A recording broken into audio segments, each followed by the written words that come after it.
Welcome to tonight's live stream. I'm going to get started in a minute. I just need a minute to let everybody know on social media that the show is getting started.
Okay, with all of the promotion done on social media, I'm going to give everybody a progress report on a couple of projects.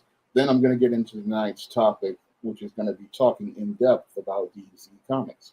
Now, the John Haynes at Death Store comic art is complete, and I'm just waiting for Antonio Balberry to start work on the cover, and I will be launching the first full SJS Direct comic to Kickstarter soon. So I am very excited to get this comic to you guys, and I'm very excited to share the first comic featuring John Haynes to all of you. But until then, you guys can head over to Amazon.com to check out my first comic with Bill Walko, Easty No Good Deed.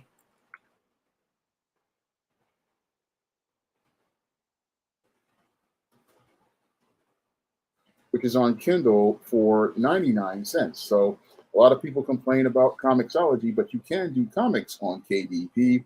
And the No Good Deed comic came out very nice on KDP. Now, I also have the books of the SJS Direct 2022 catalog in paperback, and those include Isis Legacy, which the goddess next door reveals all of her sorority secrets, and I make a commentary on a woman's role in a legacy.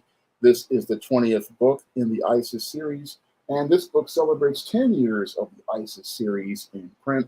So this is a major milestone book, ISIS Legacy, and I really want to see you guys pick up this 20th book in the ISIS series. And it's a fun story, which introduces a brand new character who will play a role in the third story arc. So ISIS Legacy is available in paperback and Kindle right now, and you can pick up your own copy by clicking the link in the chat.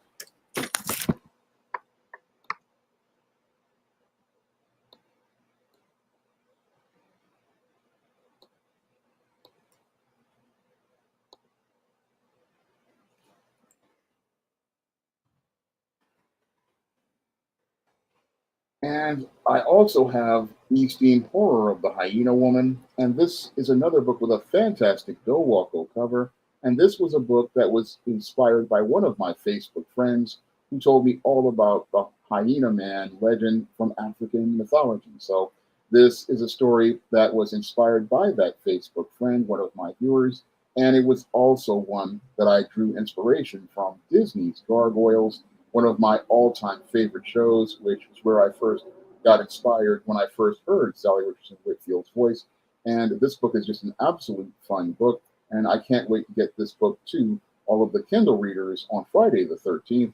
But you can pick this book up on paperback right now by clicking the link in the chat. So that is the second book in the SJS Direct 2022 catalog, and you can pick up Eastine Horror of the Hyena Woman. on Amazon.com right now. And you can pick this book up in paperback right now, but you can also get the Kindle. The Kindle version will be coming on Friday the 13th.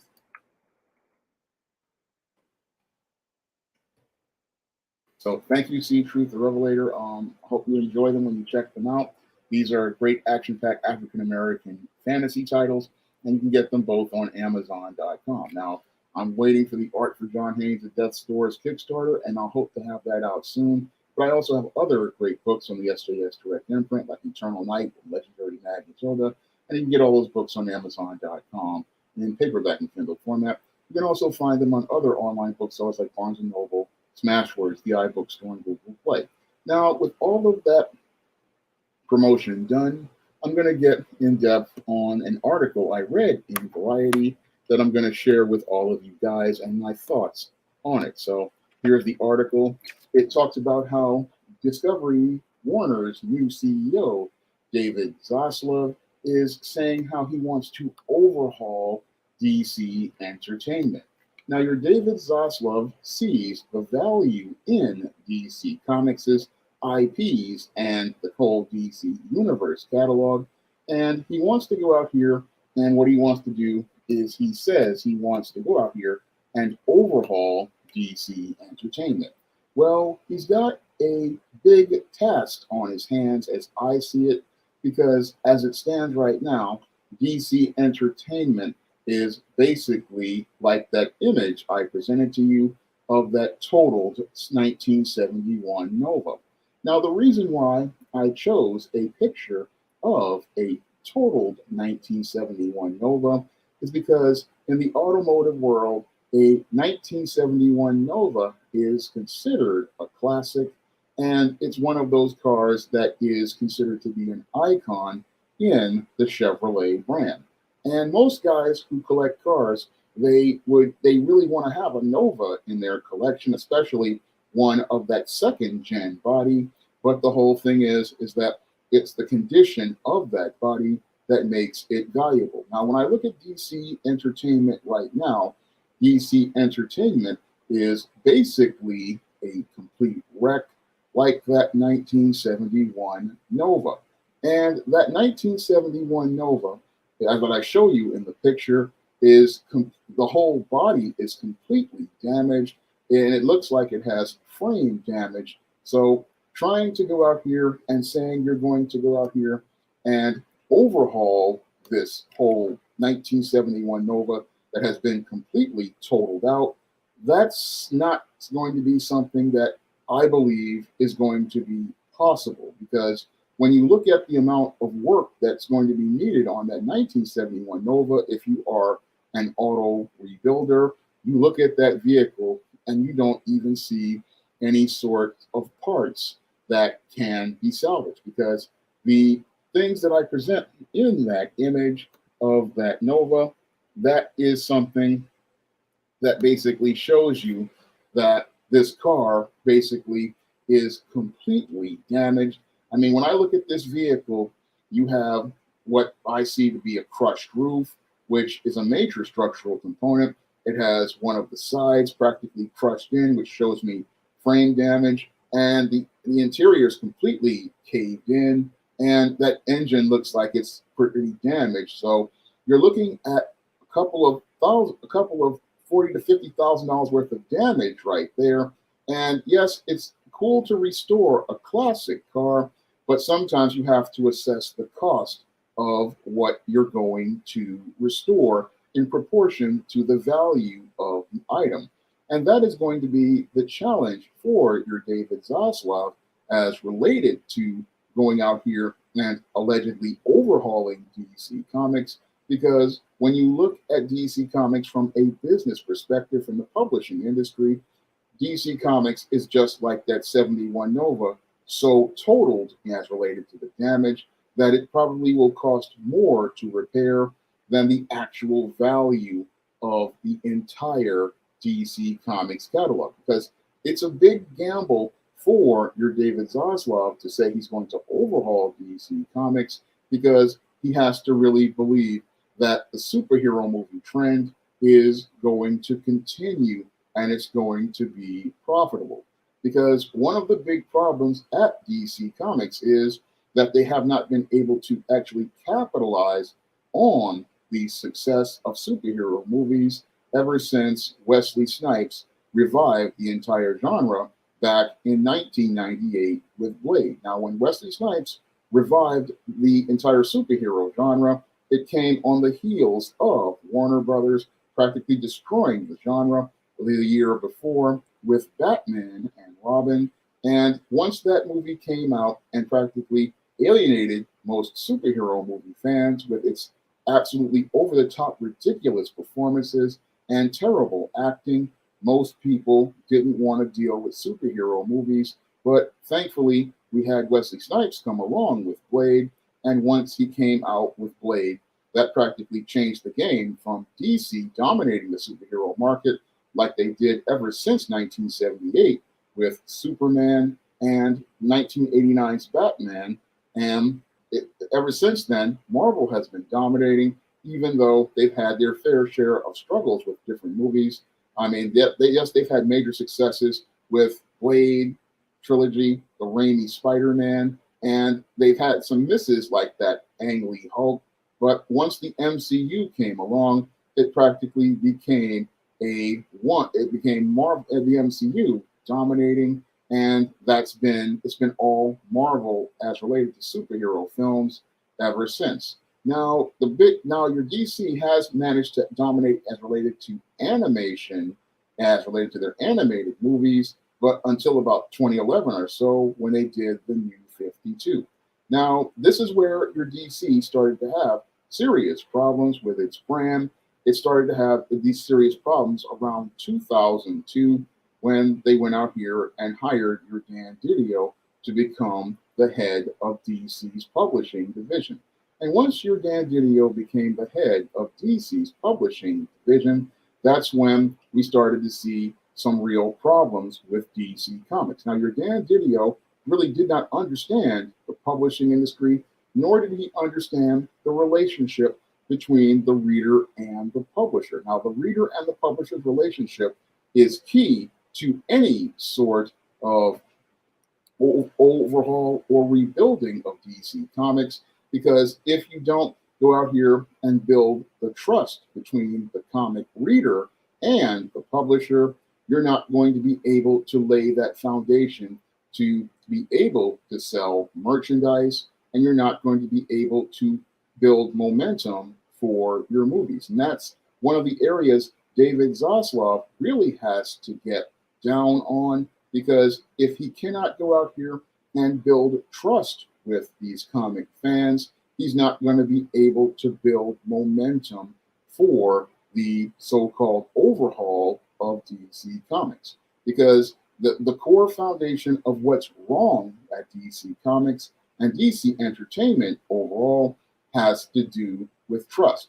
And that trust, again, has been breached by Dan Didio back in 2002 when he introduced his shock and awe story model to DC Comics. Now, DC Comics, ever throughout the 80s and the 90s, had done a great job of building trust with the reader ever since Jeanette Kahn came on as the president and publisher, and your Paul Levitz was working with her. Now, both of them managed to build a great deal of trust with DC Comics readers as they helmed DC Comics through events like the Crisis of Infinite Earths, which restructured the DC universe and then moved DC into the 90s golden age. And over that era, they built a lot of trust with the reader. And even though there were lots of different events like Zero Hour and all sorts of other events that went on in the DC universe, people could trust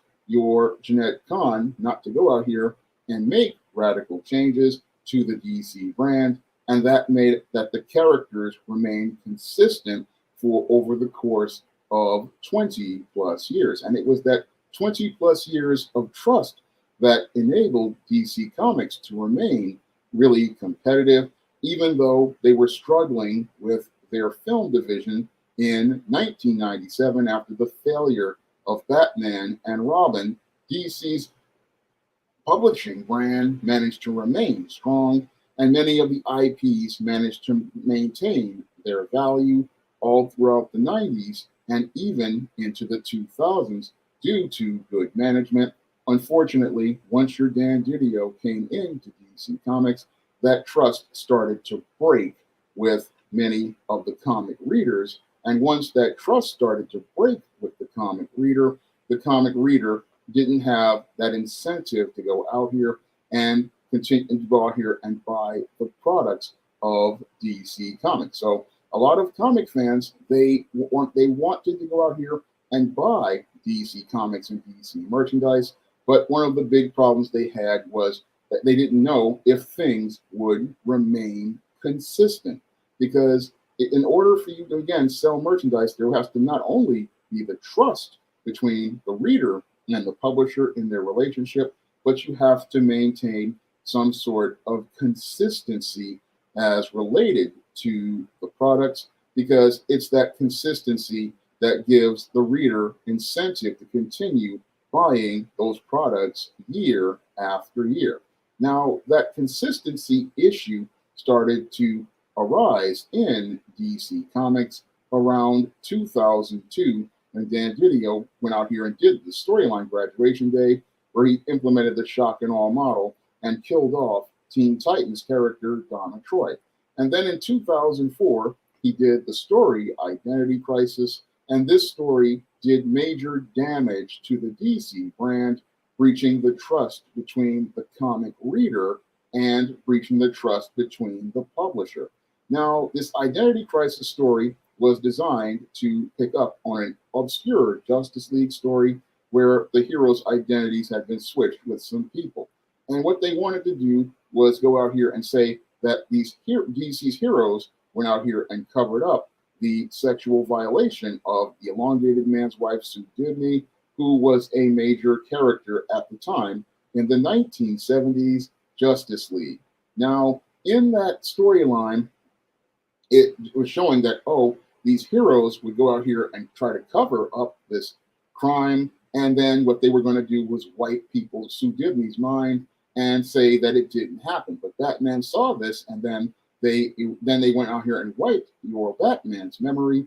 But that whole storyline, it just didn't fit consistently with the satellite era of the Justice League. And many readers who grew up with the satellite era, like myself, we started to say that these characters were not acting in character. Because I myself, who had read Barry Allen at the time, I knew he was a cop, and I knew he would have issues with the whole idea of them going out here and covering up a sex crime.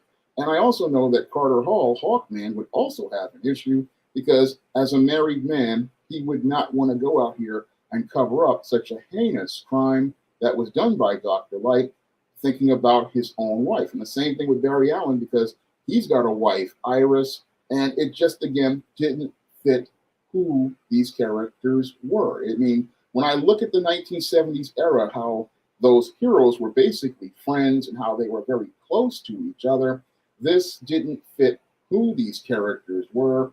And many of those characters, they had families. Many of these men were married, and it did not fit who they were. But your Dan Didio wanted to ram the story through. And once he rammed that story through and tried to shock the readers with this revelation, he wound up alienating most of DC's core customer base, and most of DC's core customer base abandoned DC Comics because their trust had been violated by the publisher, the same way a lot of Marvel readers' trust was violated in the infamous 1994-1995 story called The Crossing.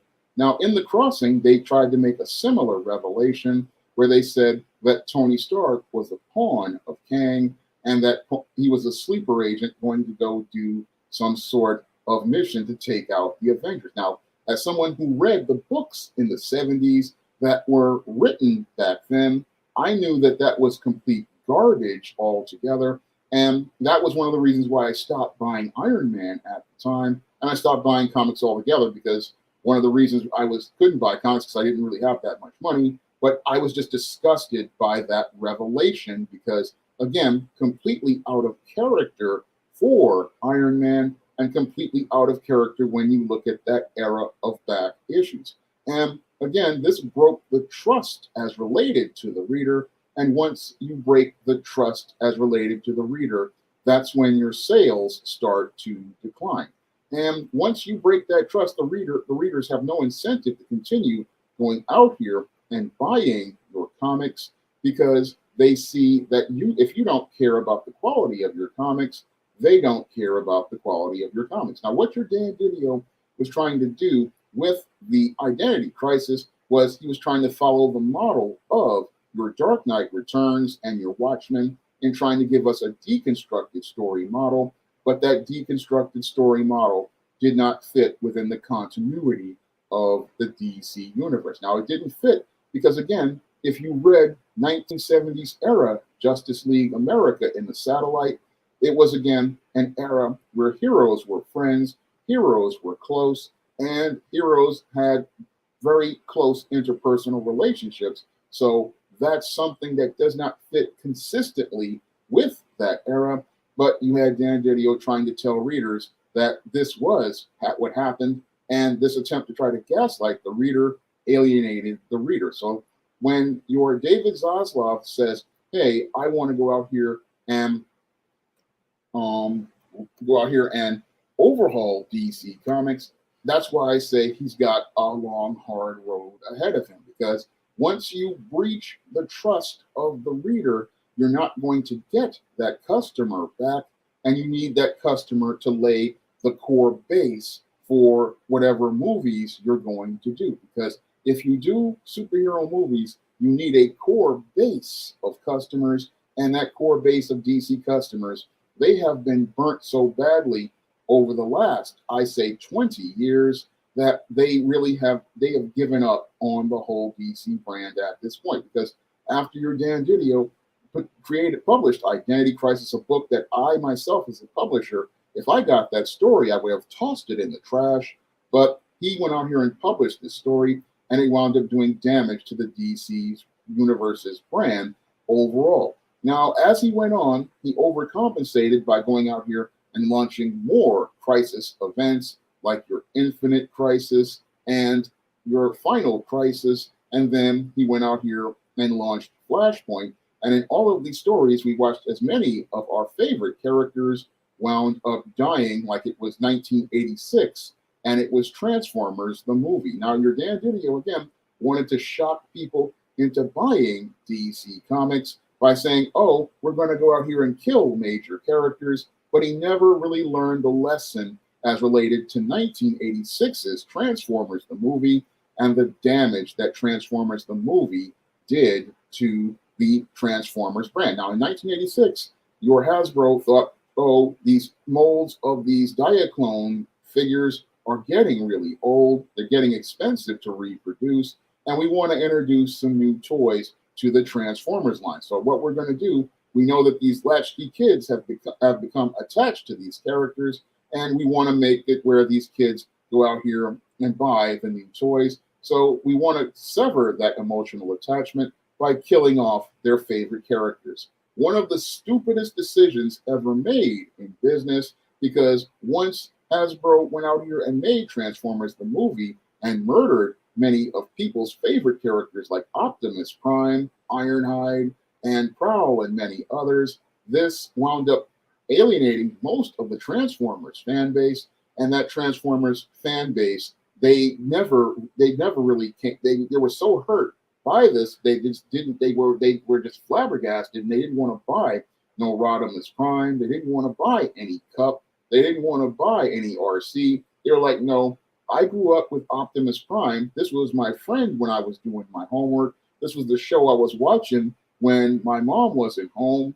I mean, they grew up with these characters, and Hasbro thought, oh, they won't care about those characters. And this is what cost the Transformers brand a lot of income, a lot of revenue and market share, because what happened was the Transformers brand wound up severely damaged as the kids who grew up with Transformers pretty much abandoned the brand altogether. So the Transformers brand went out for 9 years as a result of Transformers, the movie, and it didn't come back until about 96 when Beast Wars came out. Now, Beast Wars practically revived the Transformers brand, and it revived the Transformers brand because you had a new take on Transformers. But what really revved up the Beast Wars brand was the fact that it made a direct connection to Generation 1 in the second half of the second season towards the end. And I remember when that second season came along and they came out with, when they started showing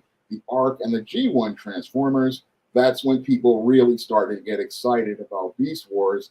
And that practically brought Transformers back to where it was back in the 80s. I mean, this was the damage was extreme as related to your Transformers, and the damage was extreme as related to DC Comics over the 2000s, because a lot of people, these superhero characters aren't just characters. For a lot of kids, especially Gen X kids and millennials, this was their escape. These were their friends, and kids looked forward to picking up that issue of Batman. They looked forward to picking up that issue of Superman. They anticipated and counted down the days until these comics came out. And this was something that your Dan Didio didn't really understand because he was not a publisher and he did not understand the relationship that the reader forms with these characters and the relationship that the publisher has as related to these characters. Now, this is something I understand as a publisher and a writer because I have a lot of readers who come to me and talk to me about John Haynes and how they tell me, oh, I like John Haynes because he really shows the Black culture I grew up with. He shows life in the neighborhood. And I have people who tell me that they like characters like Nikki Desmond from my other series, All About Nikki. So I understand the relationship that the reader forms with the character. And that's why I'm very careful about how I treat characters. So if you're going to overhaul these characters, you need to have people who are working at DC Comics who understand that relationship that the reader has with those characters, because that guy or that woman, like Jeanette Kahn, they're going to be very careful about how they handle the brand. I want to thank Yak Diesel for the super chat. He says he's dropping off some extra tuition. Keep educating the masses, brother. With regard to DC's overhaul, this was a move that they should have made 15 years ago. It may be a case of too little, too late. Happy Easter to you and yours. Yeah, I'm going to agree with you. Yeah, this should have been done, I say, way back as far as 2002 or so. And you need somebody there who really cares about DC Comics. And yes, it might be a little too late because there's a lot of structural damage to DC Comics. And the structural damage is extensive at this point. So I'm going to get into that in a minute. But all these events, again, did a lot of damage to DC Comics. And your David Zaslav has a long, hard road ahead of him. Kevin leaves a super chat, and I thank him for that. He says the multiverse in the DC universe is the worst right now, and they need to end it. Yeah, I'll agree with you because I've read a lot of these multiverse books, and they're absolutely terrible. I mean, it's just more confusion on top of confusion, and that confusion on top of confusion is one of the worst things that has ever happened to the DC brand. Hey, Gboot2786, I'm glad to see you here. I appear on a chat on Gboot2786's channel, and we talk about a different set of issues. So if you want to sub to his channel so you can catch me there on Thursdays at 9 p.m., you can sub to his channel and check me out there.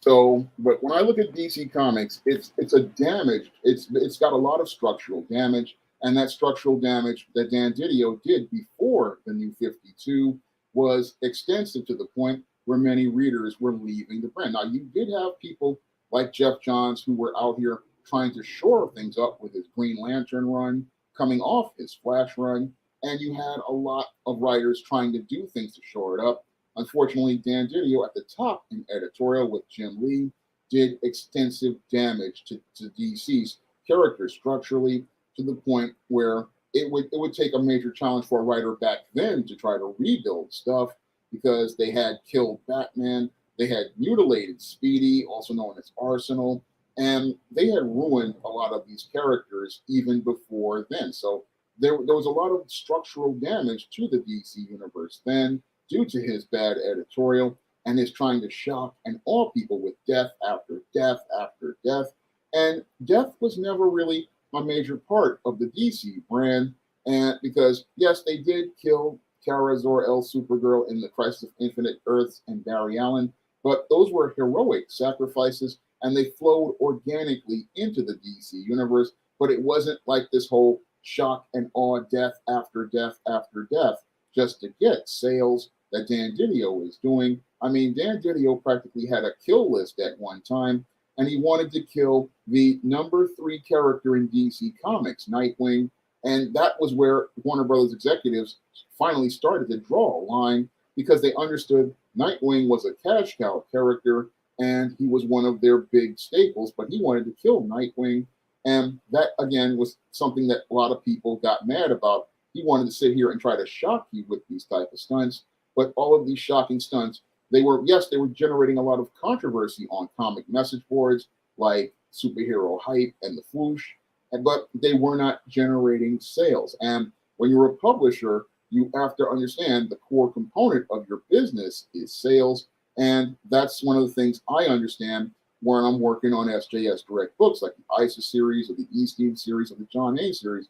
My core business is sales, and my core business is forming relationships with the reader and building trust with them so they will have an incentive to come back and pick up more books. But DC didn't have that, and that's related to their publishing division. And what they wanted to do was just keep trying to kill off characters, not understanding that killing off characters, it gets really old and it's a plot device used by really bad writers. Really good writers don't need to kill off characters. No, really good writers understand that your characters form relationships with the reader and you don't want to really sever those connections or take them for granted. So a good writer, understands, hey, I cannot go out here killing off characters. And if I kill off characters, I may kill off my reading audience and I may alienate my reading audience. So when you have a good editorial in place, they understand these kind of things. And that's something DC has not had in its publishing division for a good 20 plus years.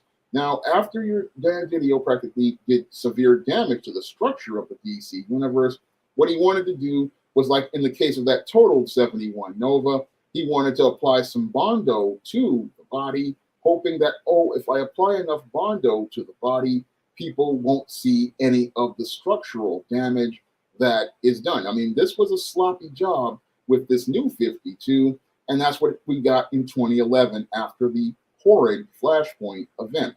We got this Bondo job with this Bondo Superman, Bondo Batman, Bondo Wonder Woman, and Bondo Justice League, and a Darkseid who looks like he's covered in Bondo.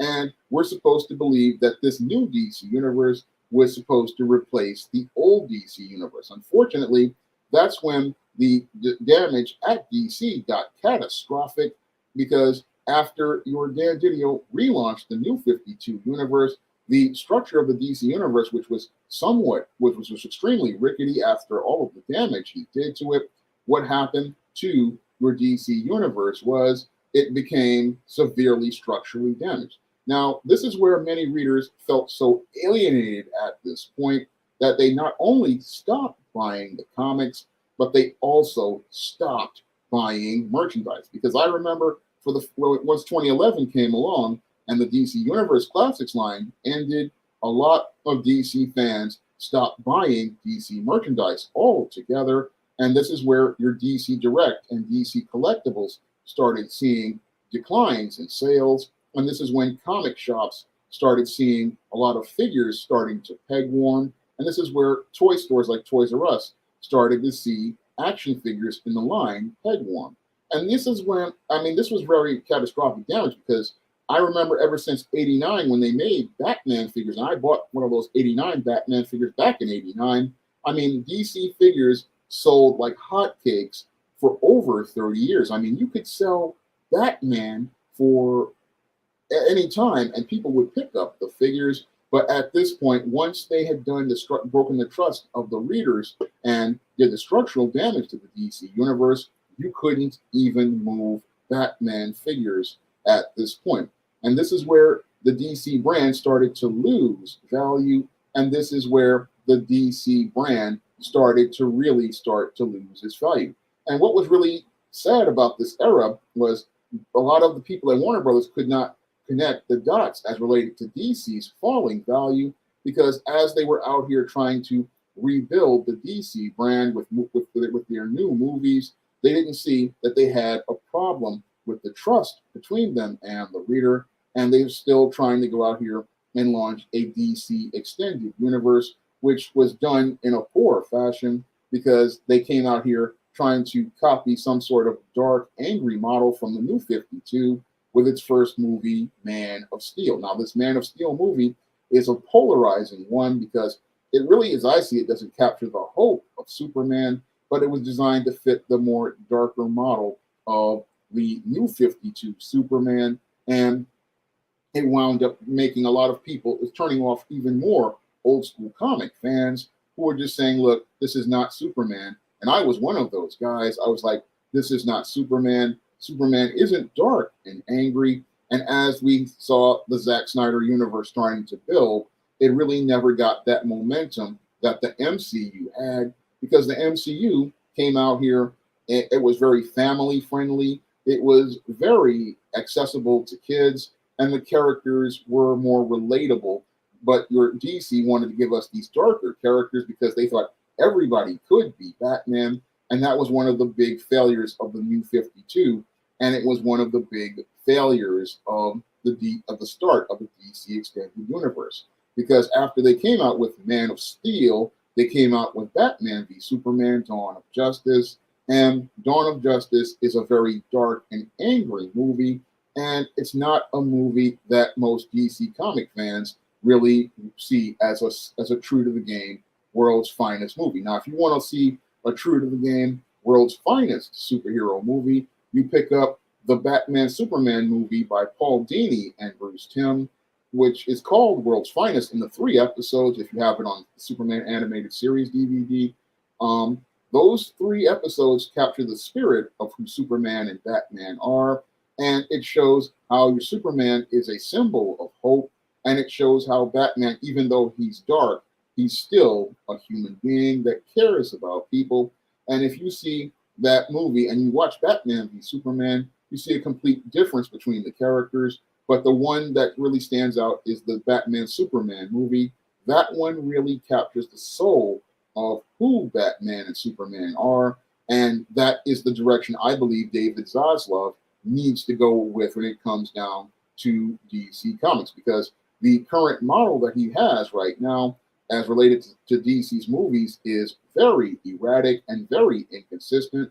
I mean, yes, you have some movies that were hits like Aquaman and Wonder Woman, but the reason why those movies were hits was because they stayed very true to the comics, and they really captured the heart and soul of those DC comics. The same way the Shazam movie, even though it was a Jeff Johns version of Shazam, it really had a good heart.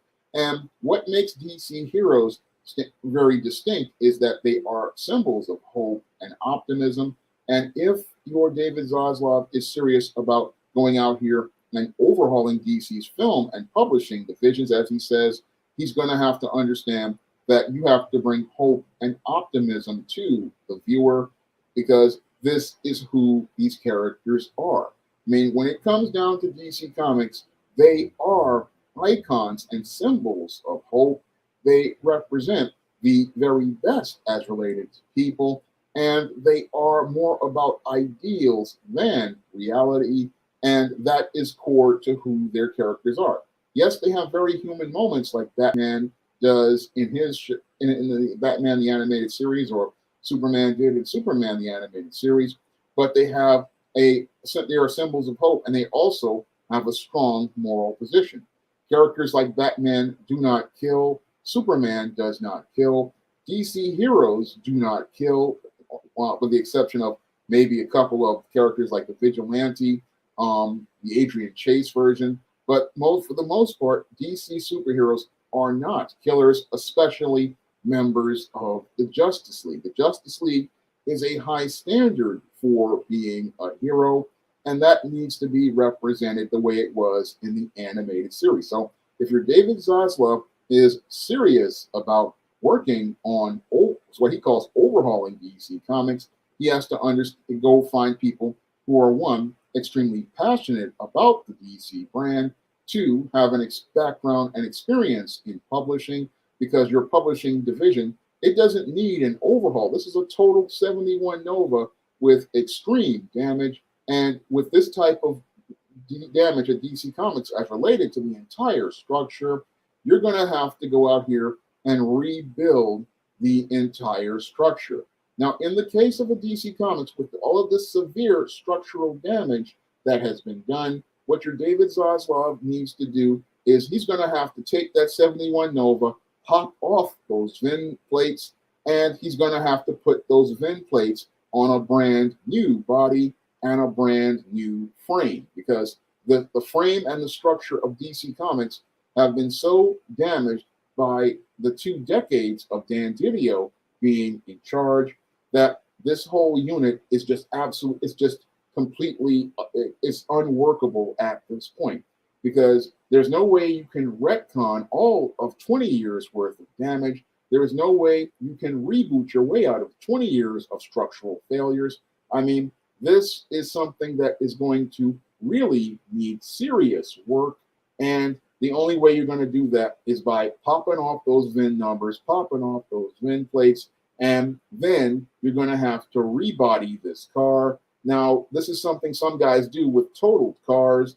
They will go out here and they'll spend the money on a new body shell of the exact same model, and then they will try to salvage whatever components they can from that practically totaled vehicle. So that's the kind of work that's going to be needed to be done on your DC Comics, and you're going to need a leader to get that whole DC brand back together. Now, Juwan makes a very good point. He's like, he said, DC is over the top in violence and gore, and he didn't mind dark and serious stories. I don't mind dark and serious stories, and I have to agree with him. Yeah, DC is over the top these days with the mutilations, the splitting bodies in half. That's not what DC is all about. I mean, as a longtime DC reader, I know that DC is family friendly, and the DC brand needs to get back to being PG-13, because if I can go out here and do PG-13 stories in the SJS Direct books like ISIS and E-Steam, this is the kind of content that we need over at DC Comics. You need to have books that people feel safe about giving to their kids, books that don't have any sort of graphic nudity, graphic sex, or graphic violence. I mean, you should feel safe about giving your kids a DC comic, and that's the standard I use on the SJS Direct imprint for books like E-Steam No Good Deed, or the upcoming John Haynes at Death's Door comic. There's nothing in there that I wouldn't feel comfortable about sharing with children, and that's the standard that DC needs to get back to. I mean, we really need to get back to the standard of making DC family friendly, because all of the dark, gory stuff, it's just going, as I see it, it's gone to an extreme. I mean, when I read recent issues of Batman, they're so dark that they're practically disturbing, and it's a pale comparison to the days of Alan Grant and Norm Brayfogle on Batman when I was buying the comic in the 90s, or when Mike Manley and Doug Mahnke were on the book. I mean, when those creators were on the book, I felt safe about picking up Batman. Yes, Batman did have your dark, mysterious stories, but it wasn't so extreme to the point where I felt like I was in the middle of a psych ward. I mean, we need to get back to a standard where DC is back to being family friendly. I mean, Chuck Dixon, when I read his Robin stories, they're very compelling, but I don't see that type of compelling in modern DC books. All I see is gore, death, more gore, even more death. And yeah, that's good for some indie comic like a Zombie Tramp, which does that type of grindhouse horror. But a comic like Batman needs to be family friendly and it needs to be PG-13. I mean, when I look at Batman, I want to be able to say I can give an 8-year-old a Batman book and feel safe about giving them a book in the Batman family or the Superman family. You should feel safe about giving your kids DC books. And I don't really feel that kind of safe with many of DC's books. And this is why many of DC's books are struggling to get sales right now. I mean, right now, the only books that are selling right now are mostly Bat family books. And that's because there are just a lot of completionists who want to pick up Batman. But when I read Batman, it's not something I would want to go out here and give a kid. I don't feel safe about giving a kid a Batman book. And that's me being a 48-year-old comic fan who's been reading ever since he was 4 years old. And if a 48-year-old comic fan has been reading ever since he's 4 years old is telling you, hey, I don't feel safe about giving kids these kind of comics, that's a problem because as a longtime veteran reader, I don't feel safe about giving kids many of today's DC comics. And if you're going to rebuild this brand, you need to go out here and build trust with younger readers because it's the younger readers who are going to form a relationship with these characters the way I form relationships with these characters, watching Super Friends, watching the legendary Superpowers show, playing with my brother's Superpowers figures, and going out here and buying my own Batman '89 figures, and then later on going into Total Justice, collecting that line, then in the DC Direct and the DC Universe Classics. Yeah, I collect a lot. I collected a lot of toys, but the whole thing is that people form relationships with these characters, and they form a lot of relationships with these characters, and you need to really build trust with those readers, and that is something is something we really need to focus on. Molly, I did do a review of AWA's Knighted, and that is a great book. I've recommended it. And Knighted is a great road to where you want to go with Batman. I mean, that's a good concept. One of the better concepts as related to a Batman type character. And we, again, need something that's family friendly. And that's the direction David Zaslav needs to go with DC overall. I mean, if he wants to rebuild DC, he's going to have to really sit down with people who are passionate about not only comics, but have good core values. Because if you're going out here and publishing books like I do on the SJS Direct imprint, you want to create family-friendly, safe characters if you're writing books that are all ages or are for younger readers. So when I go out here, I don't sit here and say, oh, I'm going to put a lot of gore in the ISIS series book or the E-Steam series book. And E-Steam is more of a horror-type series, but I keep it PG-13. I mean, E-Steam is taking on demons and ISIS and vampires and stuff, and ISIS is taking on vampires, but I have not made it super gory or super violent. I mean, I make it where your kids will feel safe and say, hey, I can buy this book and not really feel too bad about buying this book because it's PG-13, and that's the direction DC needs to go in when it rebuilds, and it needs a person over the DC brand who is focused on family entertainment, and they need somebody who is going to be focused on trying to make films and comics for families, because that is what the core values of what DC is all about. And that's one of the things that David Zaslav, if he wants to overhaul DC, it has to go back to being a family-friendly brand, because if you're going to make a Superman movie, it needs to be as hopeful as the 1978 version. And you could do some things like Superman and Lois. Superman and Lois is absolutely fantastic, and it captures that hope and that heart of Superman. But what people want is a hopeful Superman, and that's how you get to rebuild the trust with the viewers, and that's how you rebuild the trust with the fans. Now, there are other business aspects that need to be focused on before you start launching films, and that is shoring up the extremely broken publishing division. Again, we are rebodying this car on a brand new frame, and when you're rebodying the car on a brand new frame that has been totaled out, you are not going to put any of the garbage that was in the previous build on this build. This is a brand new build, And yes, it's a 71 Nova body. It's a classic body as related to structure. But when you go out here and do this form, you're going to stay as close to classic as possible. And you're going to stay true to the heart of that classic. And you're going to keep that classic as true to what it is. So with the DC of 2022, if your David Zaslav is serious as related to rebuilding this car with the old VIN plates and the VIN numbers, he's going to have to come in here and again stay true to what this DC brand is. And again, like See Truth Revelator, brand new parts. Yes, you're going to need new parts for this because you can't come in here with any of the old parts. You're going to have to go down the list as related to what was on the factory sticker, if you can find the factory sticker, or you're going to have to go down the list as related to what was featured on that vehicle, and you're going to have to go out here and find all of those parts and as related to the replacement parts. Now, those parts are available for a 71 Nova. I did the research on 71 Novas. All of those parts are available, from the glass for the windshield all the way down to the starter and the alternator.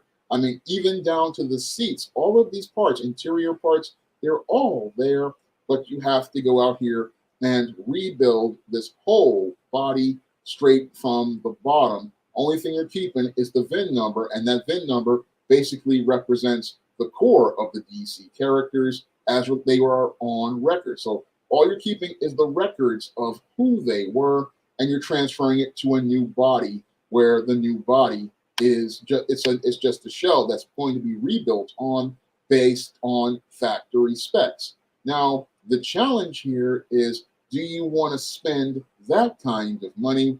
Because on a rebuild like this, where you're taking an entire vehicle as related to aftermarket parts and aftermarket features, this is something that's going to cost you some serious money. It says when you rebuild an entire 71 Nova on a new body shell, what you're doing is you're going to have to spend at least I think about 15 to 20 grand on a brand new body shell. Because when you buy a brand new body shell, this is a brand new body shell out of brand new metal, and it has no rust and it has no damage. So this is the perfect thing you want to do on a complete rebuild, because you're going to have to go out here and get this brand new body clean with no rust, no damage. And then after that, you're going to source out some fenders, you're going to source out a hood, you're going to source out interior, you're going to source out suspension. Again, all these parts are available, but do you want to spend that kind of money? And that's the question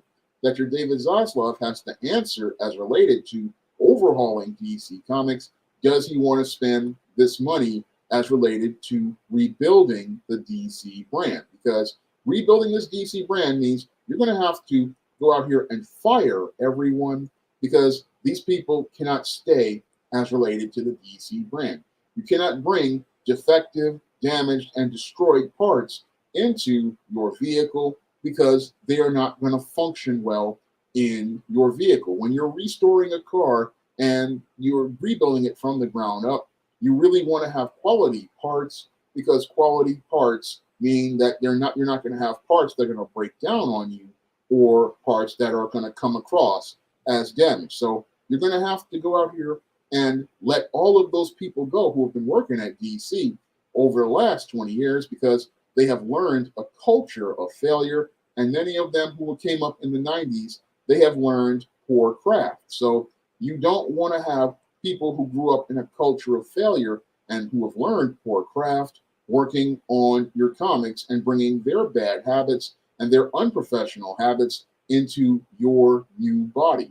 No, you don't want those in there, because they're going to destroy the health of your organization, and they're going to destroy the culture of the DC you need to rebuild. So if your David Zaslav is smart, he'll just say, look, I'm just going to fire everybody, and I'm going to go find me some seasoned professionals, hopefully a guy like a Bruce Timm, hopefully a Chuck Dixon, somebody who knows the business, or go out here and find a seasoned publishing professional like myself who has a passion for comics, and let them helm the DC brand as related to the publishing division, because you need somebody there to be the strong foundation for the DC brand, because if you have a guy who's there as the core foundation, they can go out here and build your brand as related to your publishing division. And that's going to be the place where you go out here and get the source for your stories.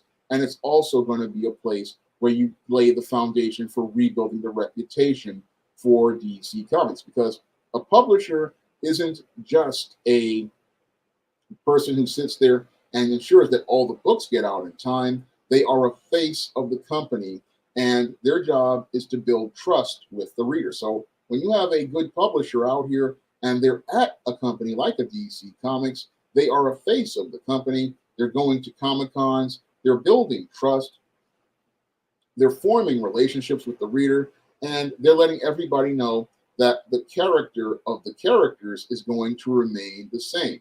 They're going to let everybody know that even though we have different stories, the characters are going to remain consistent. Everything about the characters is going to stay the same. And we're not going to keep running gimmicks and event stories anymore. I mean, if I was David Zaslav, I would be looking for somebody who would say, when it comes to these comics, we got to get off this event story model. That model was good in the 80s because Jim Shooter was trying to sell a lot of low-tier books, so he would make this mega crossover event like a Secret Wars or an Atlantis Attacks or Acts of Vengeance, and that would push some of the weaker titles. But when you're in rebuild mode and you're rebodying a brand new car, what you're going to do is you want to make sure that everything flows together organically. So what you want to do is develop these characters very slowly and work towards milestones. Now, a milestone story is like with this ISIS Legacy. ISIS Legacy is a milestone book because, one, it's the 20th book in the ISIS series.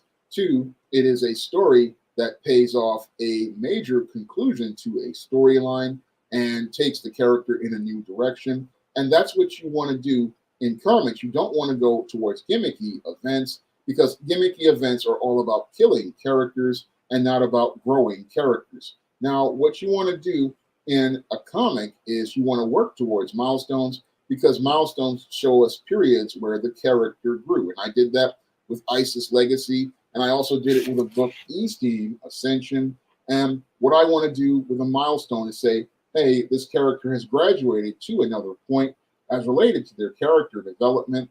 And it's those milestones that give readers incentive to go out here and buy more comics. Because when readers see the characters growing and changing, they have a reason to come back and pick up more books. So when they go out here and they see a character reaching a milestone where they overcome an obstacle, that's something that gives a reader incentive to go out here and buy a new book. It's not about new costumes or the death of a character. It's about showing how this main character grew, because a milestone is where you finish a character's transformation arc and start a brand new character transformation arc. So that's another thing that's been missing as related to the craft of writing. You need somebody who's a craftsperson who can explain, hey, where do I want to take this character as related to what they're doing in the story. It's like when I go out here and I do stories like ISIS or John Haynes, I always have a character transformation arc over the course of 7 to maybe 10 stories. And then once that character transformation arc is finished, I then focus on the new character transformation arc and show what do I want to show in this story as related to how this character is going to grow and change. And that's something that has been lacking from editorial, because we get a lot of people in the business who think, oh, I can come in here and write comics because I can't write anywhere else. But a comic pro understands, look, I need a character transformation arc. I need to show how this character is going to change, how this character's life is going to change. And as I'm showing them changing, I'm going to make sure that as I'm doing my run, everything leads to the character being left in what I call last known good condition. Now, last known good condition is something I got from my PC repair class when I was learning how to repair PCs. And this is a term for Windows XP. Whenever your system has issues, what you would do is, I think it was, you hit F12, and then you go into the recovery menu. And once you went into recovery menu, you would hit last known good condition if it was possible to bring the system back. So your system could have issues, but once you hit last known good condition, you could go out and have your computer come back. And that's the way a good editor does, is he makes sure that once creators are finished with their runs, they leave the character in last known good condition so that the next writer can come in. Because when you're rebodying a car and you're getting ready to sell the car, what you want to do is make sure that that car is in pristine condition so that when the next buyer picks it up, they go out here and can have the same driving experience that you did. And that's a key component to your comics today. People don't understand that you need to leave these characters in good condition so the next creator can come in. Because if I have to sit here as a creator and come in and try to fix all of the issues, then it costs me time. And as a creator, I don't want to waste time, because if I have to sit here and take 6 to 7 issues just to clean up a mess a writer left, then it's not going to be a very productive endeavor for me as a writer. So that's something a good editor understands. That's why you need to leave characters in last known good condition, because then that writer can pick up and start taking that brand new body car for a ride and not do any damage to it. Because what's happened at DC with all of the mutilations, the gore, and the deaths is what slows down a lot of sales from a lot of these books. Is you have a new creator come in, and he's got to come in, or she's got to come in and start working on trying to fix all of this damage, sort all of this out. And as they're trying to get this character sorted, they're losing time and the company is losing money. Because what's really hurts a lot of these comic characters as related to their brand is when the kids who go watch the movie go see the comic and they say, oh, the character it's been mutilated, or the character has been, a supporting character has been killed. That doesn't give you incentive to pick up the books like I did in Batman 89. Now, in 1989, when Tim Burton's Batman came out, Batman, when I saw him on the shelf, yes, he was blue, but the whole thing was he was still in good condition. And even though your Jason Todd had recently been killed, the character of Batman was in good condition, and the Tim Drake Robin was going to be like a brand new part that was going to make the whole system function once again as related to Batman. So Batman was in good condition and he was functioning. And as we saw Tim Drake become Robin, a lot of us got excited because it was like seeing a brand new character come to life. And it was like being there for the first time. It wasn't like Damian Wayne, who felt forced in or sandwiched in. It flowed very organically, and it was a very well done arc. And it, again, is a textbook example of last known good condition. And that's one of the other problems we're having as related to DC that David Zaslav needs. And again, this is why they need a publishing professional with a passion for comics to go out here and not overhaul DC, but demolish the original structure and rebuild this on a brand new body with brand new parts. And that will be your new DC Comics and your new foundation for all of your movies, because you can't go out here and synergize dysfunction with functionality, because that's not going to help you generate good sales as related to your brand. Because with a lot of these dark and angry movies, they really don't flow into the comics organically, and a lot of the characters are not really consistent. And that's a big problem for DC Comics. Nothing flows consistently, because when you're out here, you want to make sure that your characters are consistent, because that helps you be able to sell your merchandise. Now, the reason why DC was able to sell merchandise for over 30 years, from Batman 89 through Total Justice and Superman animated and Batman animated and DC Direct, is because the characters remain consistent in the publications. The characters remain consistent in the animated series.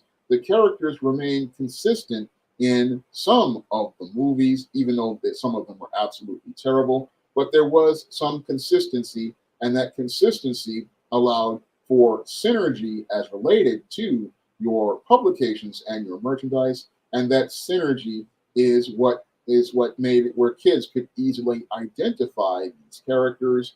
And once they identified these characters, they could come to the store and feel safe about picking up an issue of Batman or an issue or Superman action figure and seeing how everything lined up with everything else. Yes, there might have been some slight cosmetic changes here and there, but everything lined up consistently. And that's something that's lacking in today's DC brand, because when I go and I look at a McFarlane toy today, nothing really flows synonymous synergy and as related to the comics. I mean, Superman in Action Comics is with the Authority right now. I don't know what's going on in the current Superman book. Batman is just absolutely weird and out there. Wonder Woman is just, I've read that book and it's a hot mess. The Flash, it's one of the best books out there that nobody's reading, but there's no product to synergize it with anything.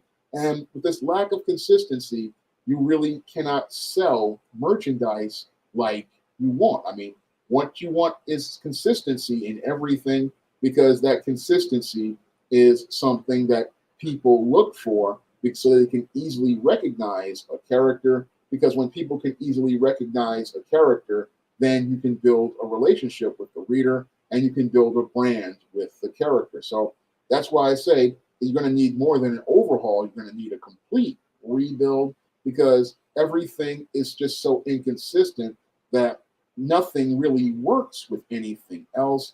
And all of the continuity baggage makes it even harder for everything to work together, because you've got like 5 or 6 different DC universes going on at the same time. I mean, you had the Snyderverse going on, you had the Arrowverse going on, you had all of these different DC universes, and none of them are coming together consistently the way the MCU came together consistently. I mean, the MCU came together very consistently, and yes, while it was an adaptation of Marvel Comics, a lot of those comics remained true to the comics.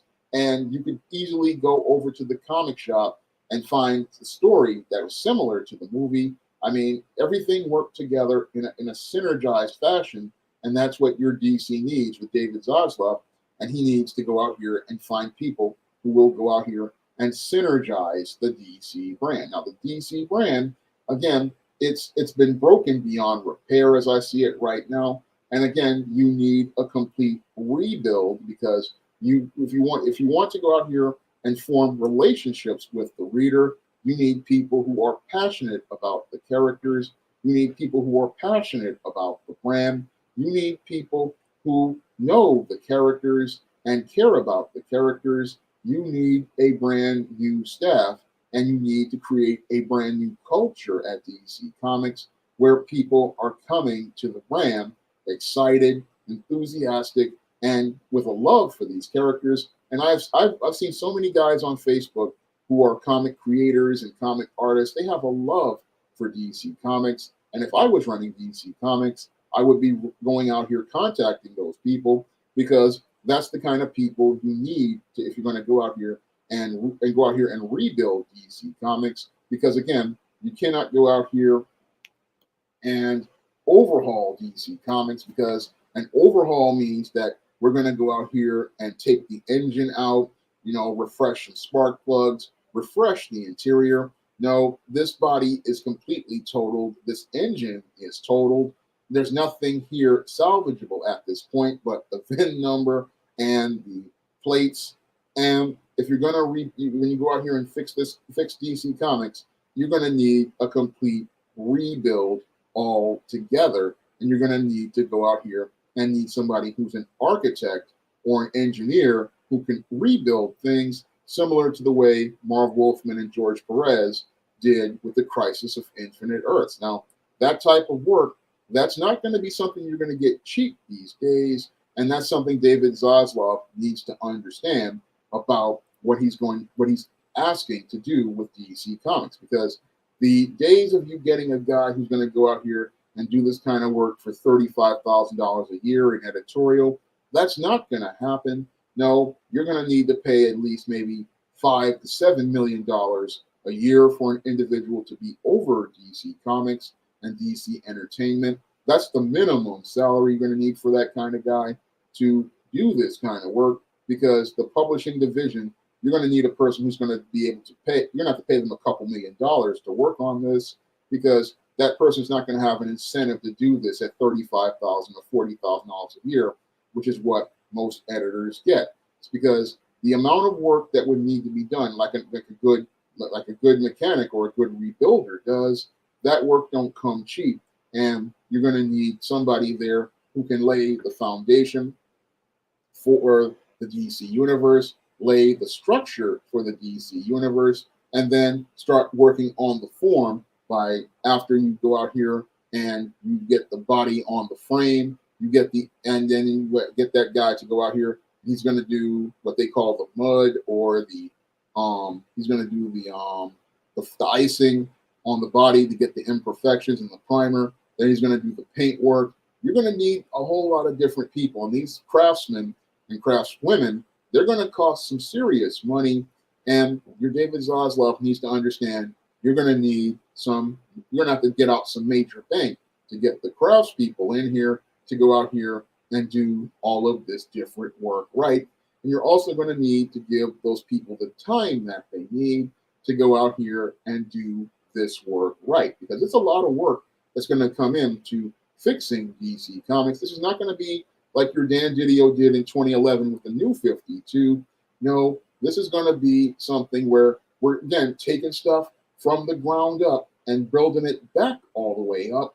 And each part has to flow into each part, and each part has to function within each part. And you're going to need a skilled rebuilder to come in here, somebody who knows how to work in a universe, somebody who knows how to work a universe of characters and get those characters working together the same way Marv Wolfman and George Perez did with Crisis of Infinite Earths, and the same way Jeanette Kahn and Paul Levitz did when they rolled out the post-crisis DC universe.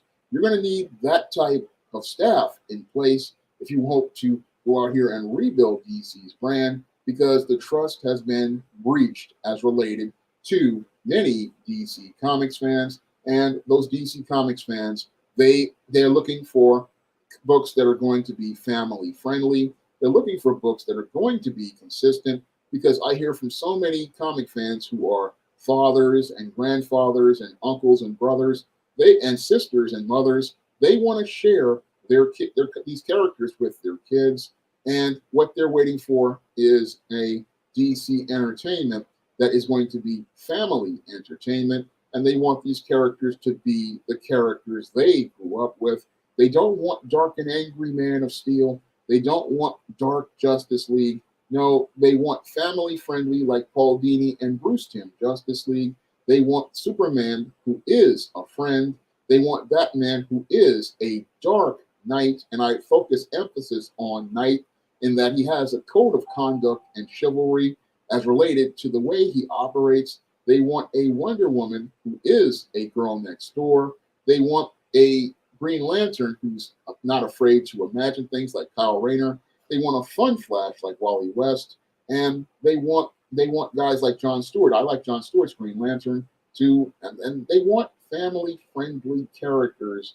And if you're going to go out here and rebuild DC, you need to make it as family-friendly as the MCU was in its prime, because if DC makes its characters as family-friendly as the MCU was in its prime, they could definitely go out here and compete with the MCU. And I believe they could actually take the MCU, because if they go out here and make their characters family friendly and they give us those family friendly heroes, the DC could go out here and practically take market share from Disney and Marvel Comics. And that's something that could be done. Yeah, I have to talk about John Stewart, because what Bruce Timm did to John Stewart practically revolutionized the character of C-Truth the Revelator. I mean, John Stewart was a character who struggled in the comics, but Bruce Timm and Paul Dini practically and Glenn McDuffie turned that character around. I mean, they showed us that John Stewart could be a very interesting character, and in the hands of a good writing team, John Stewart could be as compelling as Kyle or Hal.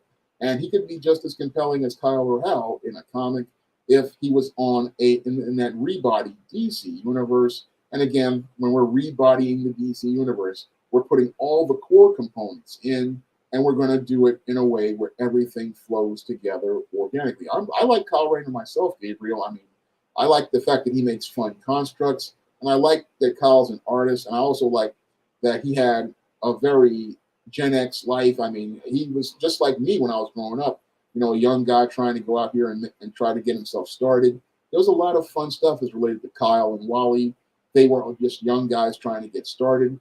And again, relatable people, you could go out here and say that you were your friends, and that is a problem. But with DC right now, when you look at the characters, you don't see anybody you can relate to. You don't see anybody who you can see as your friend. I mean, when I look at Batman's comic today, it's just a bunch of complete weirdos. When I look at Superman, it's just a complete mess. And when I look at Wonder Woman, it's just so jumbled, I can't get into it. I mean, outside of Flash and Nightwing, I don't really see many books at DC Comics worth buying. And there's a lot of great characters that they need to work on, C-Truth. I mean, the Revelator, I mean, Legion is another great group. But the whole thing is that they need a foundation at DC Comics as related to structure. And they need the right person there to lay that foundation. And David Zaslav, he has to go out here and understand how everything works, because if your publishing doesn't work, you don't have any stories for your movies. Your screenwriters have no material to work with. And that is one of the problems with DC right now, is they don't have that foundation, and they need that foundation, because what they need is a visionary like a Jeanette Kahn was. They need somebody who can lead DC's entertainment division, and they need a visionary who can go out here and put in that kind of work, and who has that love for those characters. Because as I see it right now, there's no overhaul, because overhauling means that the engine has salvageable parts, but you cannot rebuild, you cannot go out here and overhaul your DC Comics, because this engine has a blown head gasket and a cracked block as related to the structure. So there's no way you can go out here and add things like pistons, rings, lifters, cams. None of that stuff is going to work with a cracked block. You have to go out here and get yourself a new block. You have to go out here and get yourself some new rings, some new pistons, some new cams, some new lifters, a new carburetor. Or if you want to do fuel injection, you've got to go get the new parts and put the new parts on the new body, because you're not going to be able to work with much of the old structure that is there, because the old structure has so much stuff in it that it's going to cost more to fix it than it's worth, and it's going to lower the value of DC if you go out here and try to overhaul it. That's why I say you need to rebuild it, because if you go out here and overhaul it, you're going to be spending billions of dollars and many years trying to fix this. But if you rebuild it, you may possibly be able to get some value out of DC Comics, and that value may allow you to build wealth over time. So when your David Zaslav says he wants to go out here and he's thinking about overhauling DC Comics, no, you can't overhaul DC Comics, because like the 71 Nova I showed you in the wreck, there's no overhauling any of this. It's just too damaged to work with. All you can do is pop the VIN numbers off, rebody it, and rebuild it. And then once you go out here and rebuild this vehicle, you can get that vehicle on the road, but you need the right types of mechanics and people to keep this vehicle in good condition. And DC Comics has not had good people to keep their DC heroes in good condition, because they've had bad editorial, they've had bad management as related to their film division, and you need somebody there who can get everything to come together and come together in a consistent fashion. So that's what DC Comics needs overall, and DC Comics desperately needs a qualified individual with a publishing background, an editorial background, and a creative background, and a passion for DC Comics. Because if Warner Brothers Discovery does not go out here and find that individual, they're going to wind up making a bigger mess. Because if they try to put more Bondo on broken and cracked Bondo, all you're going to do is make more cracks in the new Bondo that go with the old Bondo. So any guy who's worked on cars, they'll tell you you have to get the old Bondo off. You have to get the old. You can't even, and if it's too broken, you can't even do anything with it. So I don't. When I look at DC Comics again, the whole process here is we're going to rebody and rebuild this car on a brand new frame. Everything is going to be rebuilt all together, and that's how it's going to get done. Because if you go out here and you try to overhaul it, you're going to wind up with a broken vehicle because the structure is damaged beyond repair.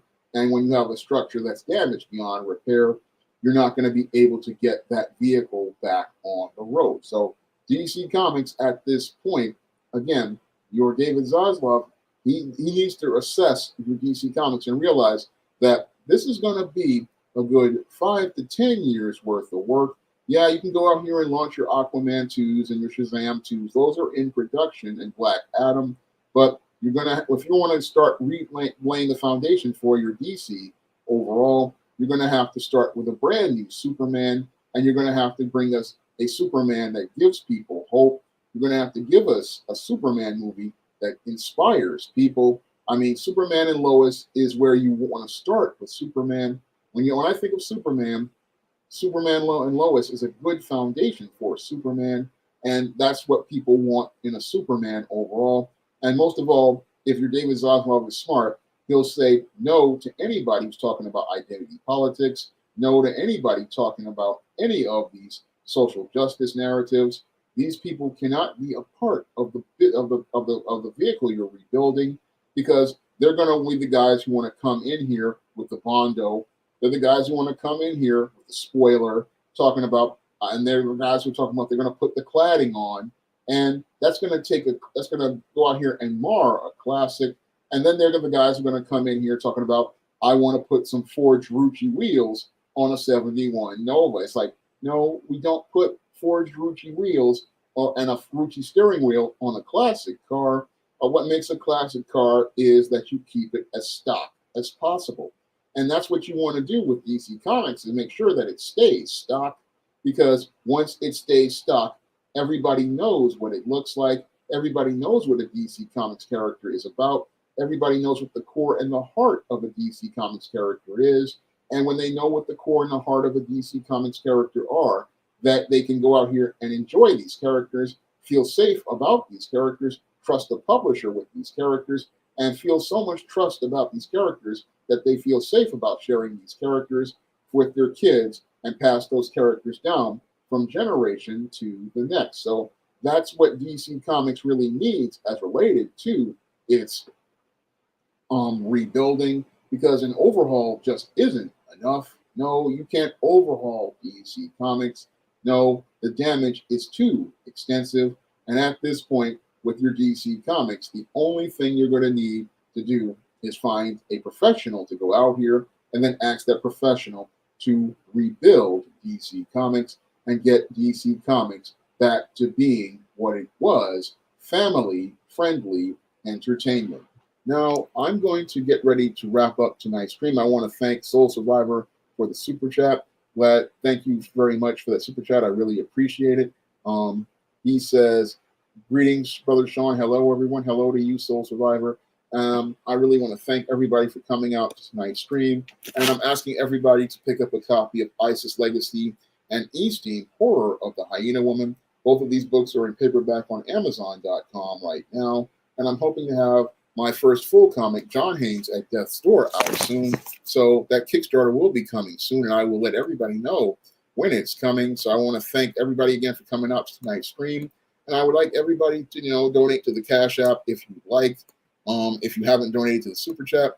And I really enjoyed this one, Gabriel. This one was one I was really passionate about, because DC Comics, I grew up with these characters, and I want to see these characters shared with a new generation of kids.